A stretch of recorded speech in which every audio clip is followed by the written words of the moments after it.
আপনি একটু হেসে হেসে কথা বলবেন, আপনাকে কেউ দামও দিবে না, সম্মানও করবে না, ভয়ও পাবে না। একটু মুড নিয়ে কথা বলবেন, আপনার পাশেও কেউ আসবে না, পিছন থেকে বদনাম করবে, কেউ চেহারা দেখলেও ভয় লাগে। কেউ যখন একটু মিশুক হয়, তাকে দেখে অনেকে বলে এটার কোনো প্রেস্টিজ নাই, আত্মসম্মান নাই, হায়া শরম নাই, সবার সাথে মিশে যায়।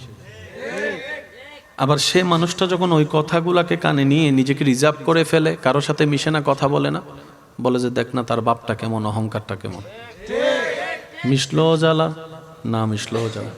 আপনি একটু হেসে হেসে কথা বলবেন, আপনাকে কেউ দামও দিবে না, সম্মানও করবে না, ভয়ও পাবে না। একটু মুড নিয়ে কথা বলবেন, আপনার পাশেও কেউ আসবে না, পিছন থেকে বদনাম করবে, কেউ চেহারা দেখলেও ভয় লাগে।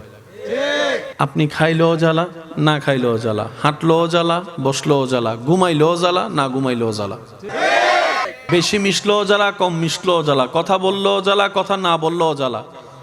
কারণ এটা দুনিয়া, এটা জান্নাত নয়। এখানে এগুলা যতদিন বেঁচে থাকবেন এগুলা থাকবে। তাই বুদ্ধিমানরা মানুষকে খুশি করতে না চেয়ে মানুষের স্রষ্টাকে খুশি করার পিছনে লেগে যায়। সুবহানাল্লাহ। কারণ স্রষ্টা যখন কোনো বান্দার উপর রাজি হয়ে যায়, ওই স্রষ্টার সমস্ত সৃষ্টি ওই সৃষ্টির বান্দাটাকে মহাব্বত করতে শুরু করে, ওই বান্দাকে মহাব্বত করতে শুরু করে, যে রবের সন্তুষ্টি হাসিলের পক্ষে লেগে যায়। বলেন না সুবহানাল্লাহ। আল্লাহ তাআলা আমাদের সবাইকে সেই নিয়ামত নেওয়ার তৌফিক দান করুন। আমিন। এবার আমি কিছু কথা বলবো, আপনারা শুধু বুঝে বুঝে আমাকে উত্তর দিবেন। আল্লাহর ভালোবাসা আমাদের দরকার আছে কি নেই? আছে। রবের ভালোবাসা ছাড়া বান্দার জন্য, নবীর ভালোবাসা ছাড়া উম্মতের জন্য প্রাণহীন একটা পুতুল মাত্র আমরা। কথা বলেন ঠিক কিনা? আল্লাহ কাদেরকে ভালোবাসেন, কাদেরকে ভালোবাসেন না। আমি কিছু কথা বলবো, আপনারা শুধু শুনে শুনে বলবেন আল্লাহ কি এই সমস্ত বান্দাদেরকে পছন্দ করেন নাকি করেন না, ভালোবাসেন কি বাসেন না, আপনারাই বলবেন। অত্যাচারীকে আল্লাহ ভালোবাসে না। আওয়াজটা মনে হয় একটু বড় হবে। অত্যাচারীকে আল্লাহ ভালোবাসে না। সুদখোরকে আল্লাহ ভালোবাসে না। ঘুষখোরকে আল্লাহ ভালোবাসে না।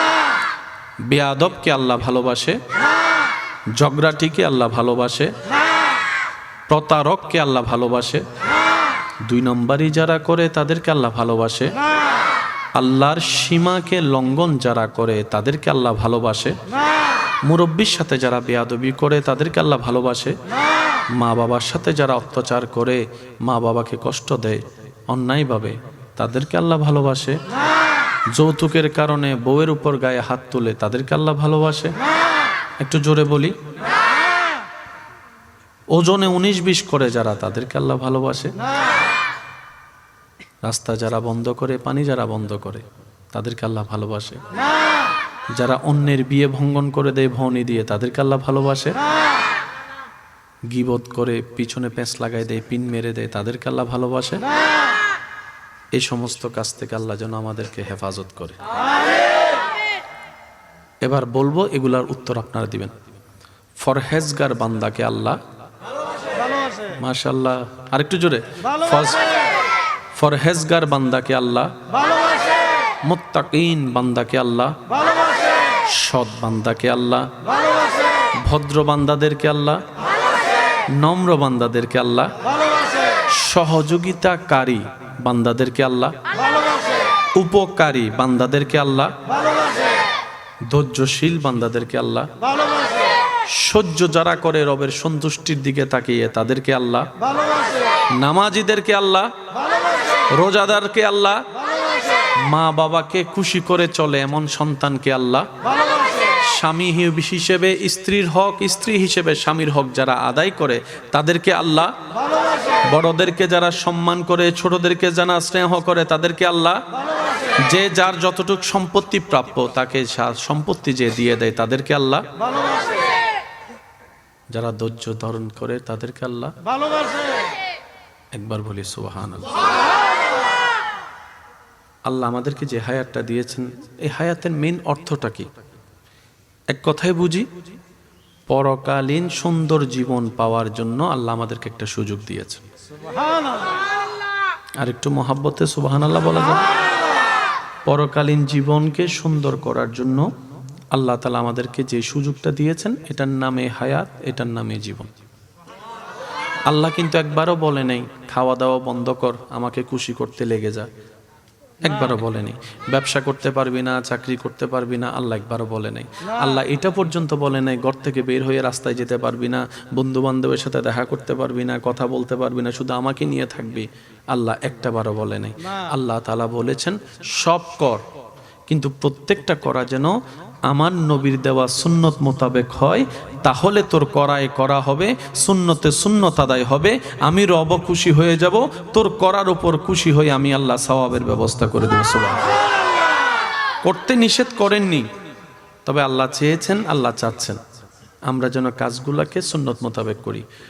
এখানে আমি একটা কথা এড করতে চাই, সেটা হচ্ছে যে নবীজির সুন্নত। সুবহানাল্লাহ। বিজ্ঞানের যতগুলো আবিষ্কার আছে আপনি একটু দেখলে দেখবেন বিজ্ঞান অনেক কিছুই আবিষ্কার করেছে যে একই তত্ত্ব 1450 বছর আগে আল্লাহ তাআলা নবীর মাধ্যমে জানিয়ে দিয়েছেন। যে পানি খাওয়ার যে নিয়মটা বর্তমান ডাক্তাররা বারবার বলছে, একই পদ্ধতি আমাদের নবী আগে থেকেই জানিয়ে দিয়েছেন।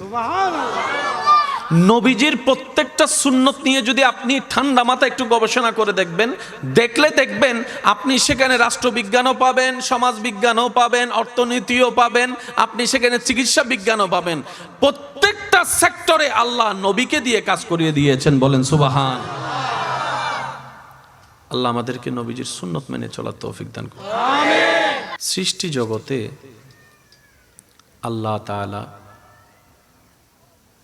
রব্বুল আলামিনের যত ধরনের সৃষ্টি আছে, এই সৃষ্টি জগতে আল্লাহ তাআলা মানব জাতিকে শ্রেষ্ঠত্বর আসন দান করেছেন। আল্লাহ তাআলা সৃষ্টি জগতের মধ্যে সবচেয়ে দামি আপনার আমার নবী রাহমাতুল লিল আলামিনকে বানিয়েছেন। সুবহানাল্লাহ।